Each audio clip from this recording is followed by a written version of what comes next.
Hello mga kamanay, kag mga kamanoy, kamusta na po kayo? Ngayon ay Sabado at niyaya ako ni Frene na pumunta sa isang mall. At hindi ko yun alam na Fairview Mall pala yun. So napakalaking mall na pala yun. At nandun ang lahat, parang bone meals din siya. Malaki din siya, grabe. Sa Scarborough yun.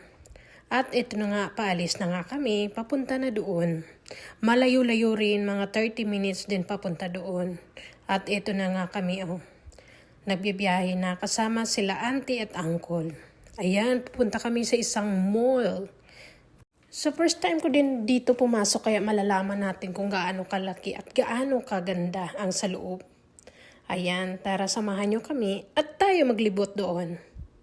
Kaya ito yung mga nadaanan namin. Ganyan. Kalbo na talaga. Wala na talaga mga dahon kasi sobrang lamig na din.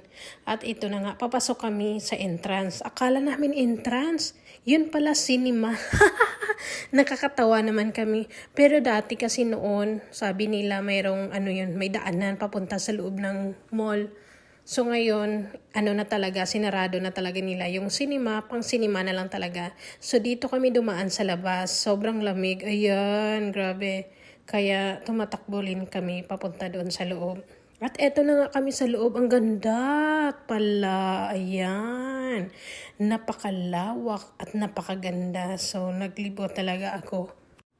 Pero wala naman akong binili, yung naglibot lang ako, tapos window shopping lang, ayan. So, lagi akong nakahat kasi nilalamig ako. Ayan, coffee lang palang binili ko dyan. Iba talaga, no? Coffee lang talaga. Yan lang talaga ang paborito kong bilhin kahit saan. So, ito na nga. Pauwi na rin kami. Matapos na kami nag-window shopping. So, ayan. Sila auntie at uncle. Ayan. So, malayo naman ang aming biyahin pauwiin.